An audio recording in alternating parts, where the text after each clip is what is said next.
డబ్బు సంపాదించడం కాదు, పెంచడం నేర్చుకోవాలి. నిజం చెప్పాలంటే నేను కూడా డబ్బు సంపాదిస్తాను. కానీ నెల చివరకు జీరో బ్యాలెన్స్. అందుకే డబ్బు సంపాదించేవారు ధనవంతులు కారు, డబ్బు పెంచేవారు ధనవంతులు అవుతారు. డబ్బే డబ్బును పెంచడం అంటే ఏమిటి? చాలామంది వారి జీవితాన్ని అమ్ముకుంటారు.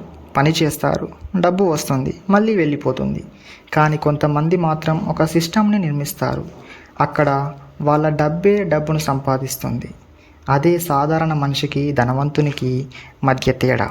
ఒకసారి ఆలోచించు మిత్రమా. ఈరోజు నీ ఇన్కమ్ ఆగిపోతే నువ్వు ఎన్ని రోజులు సర్వైవ్ అవుతావో అదే నీ అసలైన ఫైనాన్షియల్ రియాలిటీ. నువ్వు కష్టపడుతున్నావు, డబ్బు సంపాదిస్తున్నావు, కానీ డబ్బుతో డబ్బు ఎలా సంపాదించాలో ఆలోచించట్లేదు.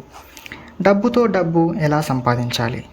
డబ్బు కష్టంతో పెరగదు, సిస్టంతో పెరుగుతుంది, డిసిప్లిన్తో పెరుగుతుంది, పేషెన్సీతో పెరుగుతుంది.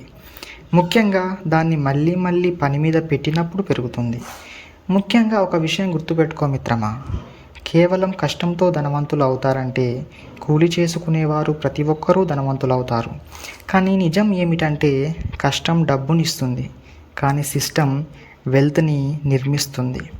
కానీ మిడిల్ క్లాస్లో మనకు చిన్నప్పటి నుండి ఏం నేర్పిస్తారు? చదువుకో, జాబ్ చేయి. ఈ వీడియో కనుక మీకు నచ్చినట్లయితే please like, share and subscribe.